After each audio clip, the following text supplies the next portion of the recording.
अस्सलामुअलैकुम। आज का जो हमारा टॉपिक है वो है पास्ट टू बी टेंस के बारे में।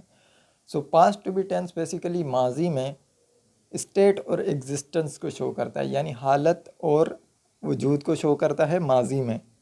तो ठीक है, इसके लिए सफेक्सेस का इस्तेमाल होता है। कौन से सफेक्स का इस्तेमाल होता है? दी सफेक्स का इस्तेमाल होता है, यानी अलामत माजी। इस सफेक्स को अलामत माजी भी कहा जाता है, यानी अलामत माजी का इस्तेमाल किया जाता है।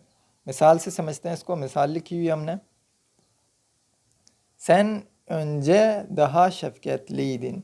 अब शफ़क़तली के साथ ये सफ़ेक्स इस्तेमाल हुआ है, ये दी सफ़ेक्स इस्तेमाल हुआ है, उसके बाद प्रोनाउन का इस्तेमाल हुआ है। ठीक है, प्रोनाउन एंडिंग का जो सैन के साथ प्रोनाउन एंडिंग यूज़ होगी वो इस्तेमाल की हुई है। सैन उनजे दहा शफ़क़तली दिन, जिसका मतलब बनता है तुम पहले ज़्यादा मेहरबान थे।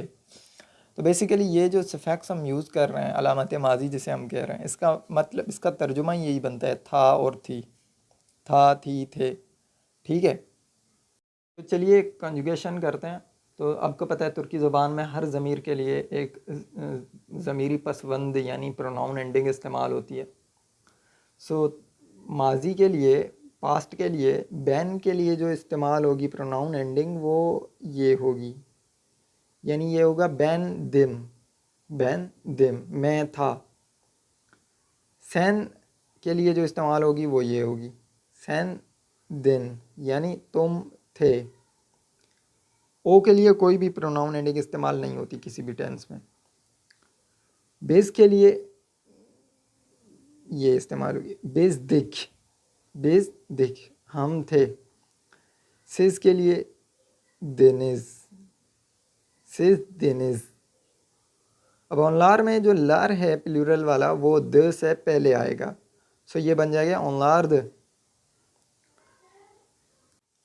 ठीक है, अगर आप लार पहले यूज़ कर रहे हैं तो आप सिर्फ द का इस्तेमाल करें आखिर में, और अगर आप लार यूज़ नहीं कर रहे या ये वाला जो प्रोनाउन है ये पूरे का पूरा इस्तेमाल नहीं कर रहे, फिर आपको लार दे इस्तेमाल करना पड़ेगा। ठीक है, तो बैन दिन मैं था, सैन दिन तुम थे, ओ दे वो था, बिज दिख हम थे, सिज दिनिज आप थे, ऑनलार द वो थे। नफ़ी के लिए दील का इस्तेमाल किया जाता है। ठीक है, दिल के साथ जो है वो सफेक्स यूज़ करेंगे हम पास्ट टेंस का, और बाद में प्रोनाउन एंडिंग इस्तेमाल करेंगे। बैन दिल दिम, मैं नहीं था। सैन दिल दिन, तुम नहीं थे। ओ दिल दे, वो नहीं था। बिज दिल दिख, हम नहीं थे। सिज दिल दिनिज, आप नहीं थे। ऑनलार दिल दे, ऑनलार दिल दे, यानी वो नहीं थे। और सवालिया बनाने के लिए सवालिया हर्फ का इस्तेमाल किया जाएगा। इसको कंजुगेट किया हुआ है हमने, बैन मीदिम। बैन मीदिम यानी क्या मैं था। सैन मीदिन यानी क्या तुम थे। ओ मीदे यानी क्या वो था। बिज मीदिक, मीदिक क्या हम थे। सिज मीदिनिज यानी क्या आप थे। ऑनलार मीदे, ऑनलार मीदे क्या वो थे। कुछ मिसालें हमारे पास यहाँ पर। एक मिसाल है बैन इव दे दिम। अब यहाँ पर ये देखें, इव यानी घर, इव दे यानी घर पर, इव दे दिम यानी घर पर था, घर पर था, मैं घर पर था। बैन इव दे दिम, मैं घर पर था।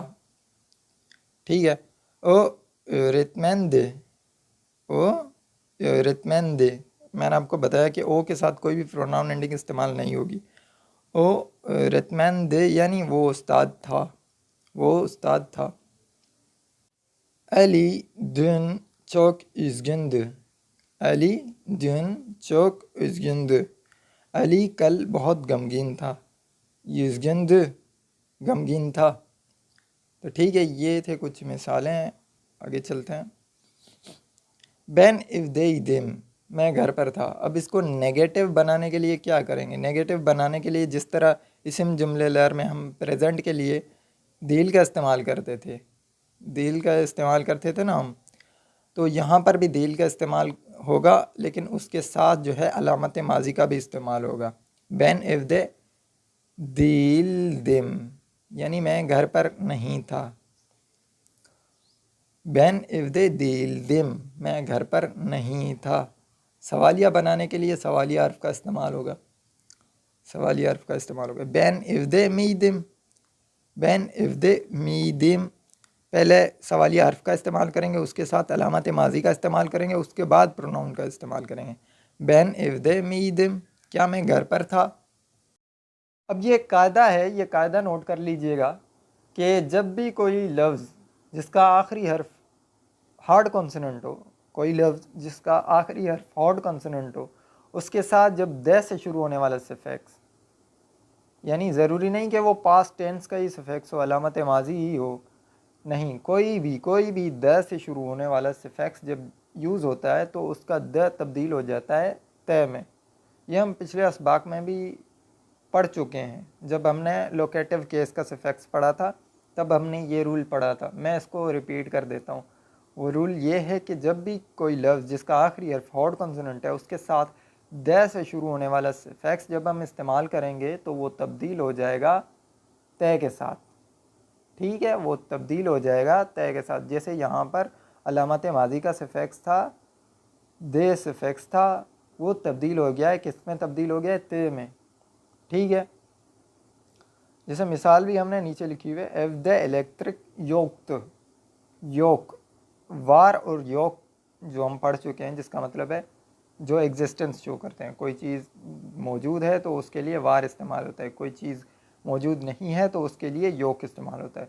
तो वो हमने यहाँ पर यूज़ किया हुआ है माजी के सेंस में, इफ़ द इलेक्ट्रिक योक। तो यहाँ पर योग के साथ माजी का सफिक्स हमने दो सफिक्स यूज़ किया है। कौन सा सफिक्स यूज़ किया है?